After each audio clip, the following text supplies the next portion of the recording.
maiba yung ano natin, yung pwesto natin sa pag-uupo. Ay, pag-uupo, nakatayo lang naman po tayo.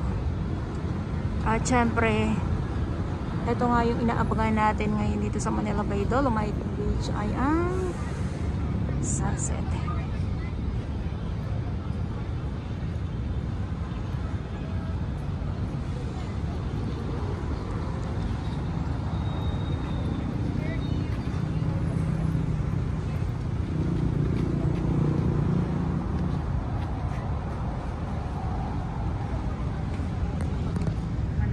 Dolomite Beach po tayo.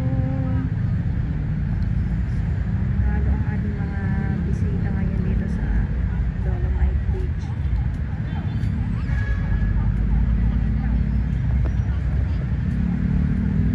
Buti naman nasilayan natin ang sunset kasi minsan wala tayong masilayan ng sunset pag hapon kasi minsan yung panahon nga ulan, tapos yung kukulimlim, yung ganyan.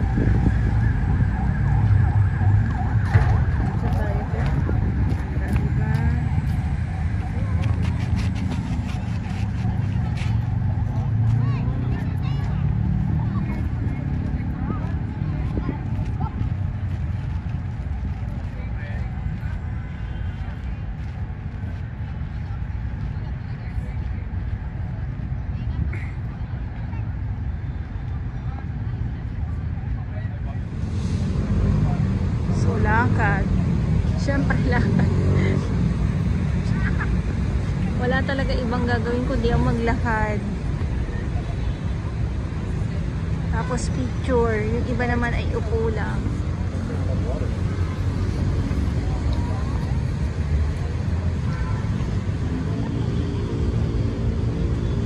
At ang sunset nga po.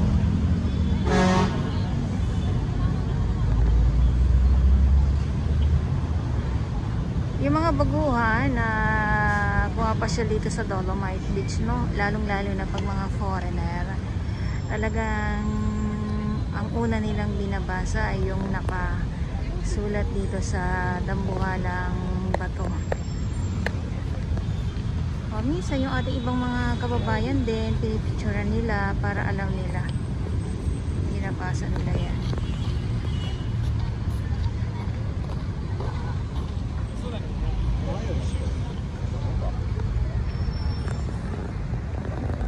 Tapos may bisita tayo ngayon dito.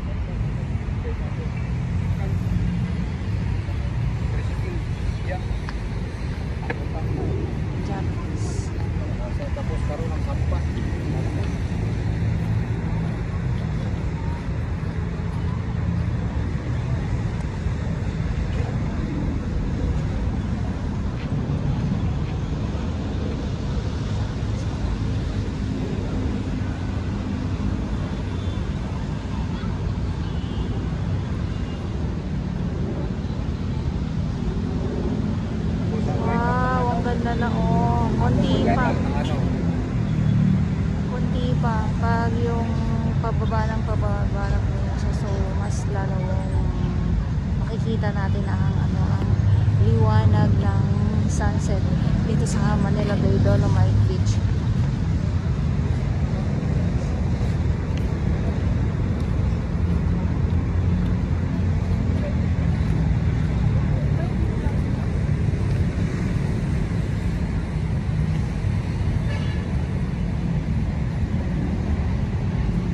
Yung iba, tulad ng sinasabi ko, kung gusto nyo ng medyo konti yung tao, doon kayo sa pinakadulo po.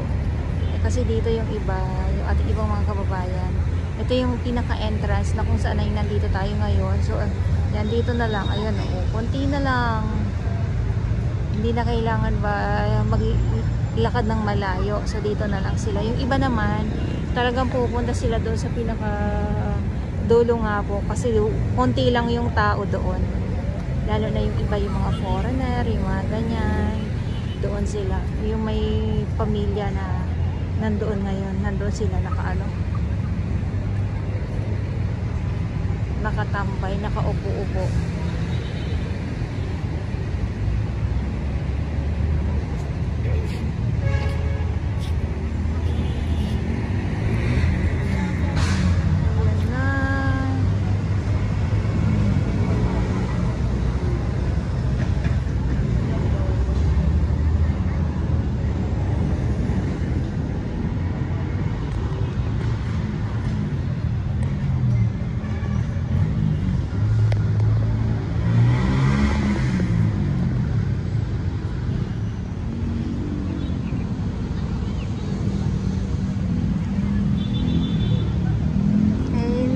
Sunset.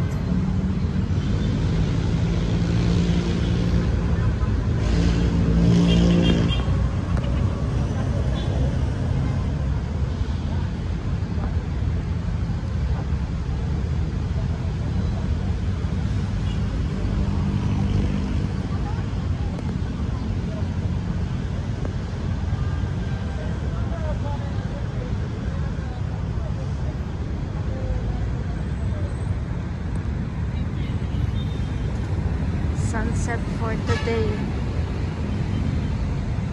Sunset for today.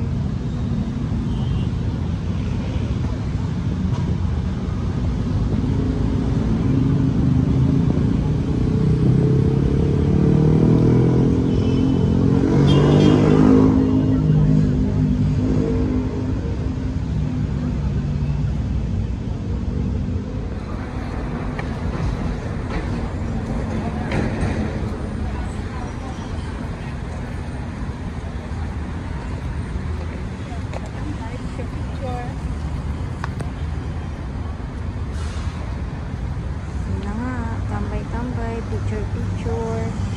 Yes, wala naman kasi talagang ibang gagawin kundi mag-picture.